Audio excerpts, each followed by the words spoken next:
In theory, if you were to come up with the ideal classic car, it would be one engineered by the Germans and styled by the Italians. And that is exactly what Volkswagen offered the world when it introduced the Karmann Ghia. But let's take it for a drive and see if the reality really is as good as the theory.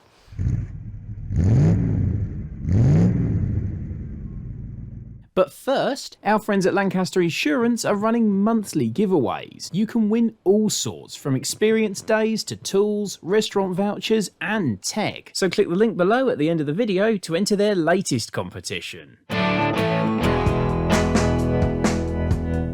think the best way to start talking about the Karmann Ghia is to talk about why it exists in the first place. Why have a German coach builder company and an Italian styling house decided to make a posh version of the Volkswagen Beetle. And for that you have to go back to the world of 1955 or thereabouts. And by that stage the Volkswagen Beetle had already established itself as a successful car and was already shaping up to be one of the most successful cars of all time. And it had done that on the basis of it being a people's car, the Volkswagen, as it was always intended to be. If you consider the situation in the 1950s, the German economy and Europe more generally was very much recovering from the destruction of World War II and the very difficult years that followed. This was a decade of growing prosperity, rising living standards rising faster than almost any time in history up to that point for a lot of people in Europe. And unlike the late 40s, early 50s, where people really just needed any sort of car, they were lucky to get their hands on any kind of motorised transport, frankly. People were wanting a bit more from a car than just basic transport, and they wanted something with a bit of style, a little bit of aspiration, a bit more luxury. Furthermore, the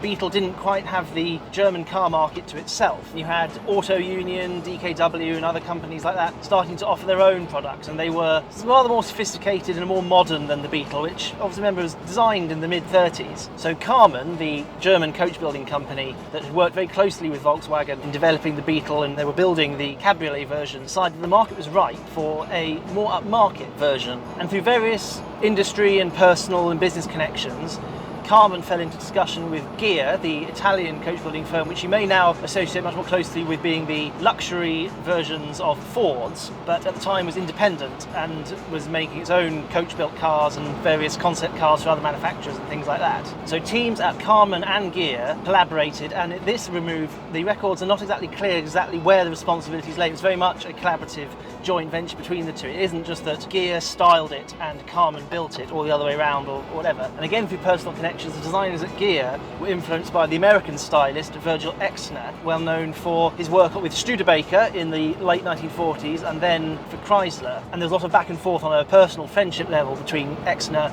and the men at Ghia. So the result was the Volkswagen Karmann Ghia. Basic platform and all the running gear of the Beetle, built by Karmann, largely styled by Ghia. And as you'd expect from a car named after two very famous and well-regarded coach building houses, the Ghia is a proper coach-built car. It's not like a mass-produced steel-bodied car with pressed panels that are bolted together or seam welded together. Karmann Ghia is steel-panelled, then it's lead-loaded, covered in a thin sheet of lead to fill in all the panel gaps, and then painted, and it was built to very, very good standards. And that lead loading covering up all the seams and the panel gaps gives the Karmann Ghia its distinctive, very smooth, curvaceous shape that perfectly accentuates all the rounded aspects in the panels and really makes it look like an aircraft. It's that very sleek shape. And that was really appealing in the 1950s, particularly because it was still based on a Beetle. It was an affordable, very distinctive, sporty looking and very forward-looking design. It didn't offer much more performance than the standard Beetle, which at the time only had a 1.2 litre version of its famous flat-4 air-cooled engine. And also, because of all that panel beating and lead loading and things like that, the Karmann Ghia was slightly heavier than the standard Beetle as well. But the shape meant it had a much lower drag, so it was quicker. For many years, the Karmann Ghia was the fastest Volkswagen. Of course, that's not saying much when it basically only made the Beetle, the Type 2 commercial, and this. But it was very successful because, I mean, look at it. The looks alone are enough to sell the Karmann Ghia to a lot of people then and now. It's a fantastic looking car and it looks like nothing else. A little bit of the Volkswagen beans.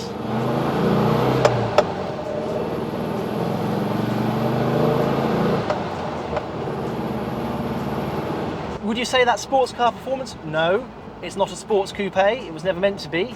It's about style, not speed, but that's absolutely fine, and I'm not getting in anyone's way. It's not labouring, and the engine in this one is been very recently rebuilt. It's absolute peach. It makes that lovely, distinctive thrumming noise, but it picks up very nicely. It pulls with it. It's third gear at 28 miles an hour, and it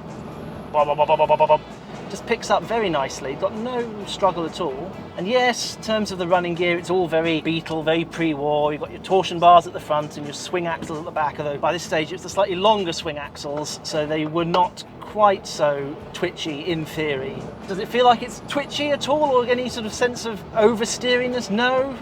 I think that these things tend to get overstated quite a lot when it comes to air-cooled Volkswagens. I mean, here comes a roundabout, so you just turn it round, bit of power. And yes, in theory, it's got pre-war sort of cam and peg steering and all the other stuff that on paper isn't very good, but it just works. It's a perfectly happy little car to drive, and it's pleasant and characterful.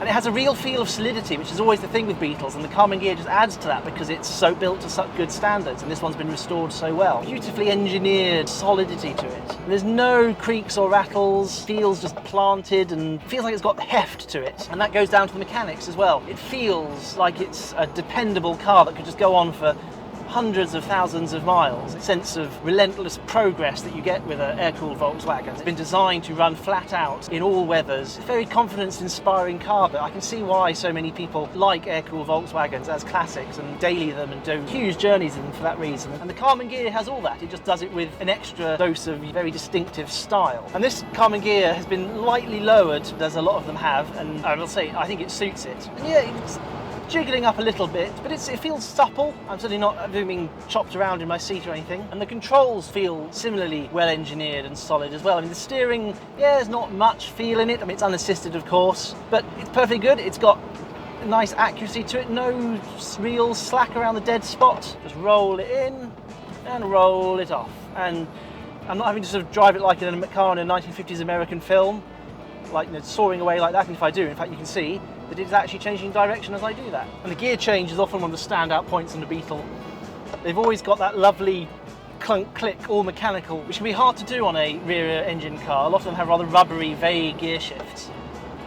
So really, is there any reason not to like the Karmann Ghia? I don't think there is. It has the looks, those unmistakable looks, so of their time, so late 1950s. It has the name, Volkswagen Karmann Ghia, all names with heritage and definite classic pedigree. It has the build quality that makes it special. Flat 4 air-cooled engine, one of the great internal combustion engines of all time. It's fun to drive, it's easy to drive, it's pleasurable to drive. You can look after it yourself. There are specialists who will restore and maintain it. It is just the perfect package. They are an experience, and they are an experience that grows on you the more you use them.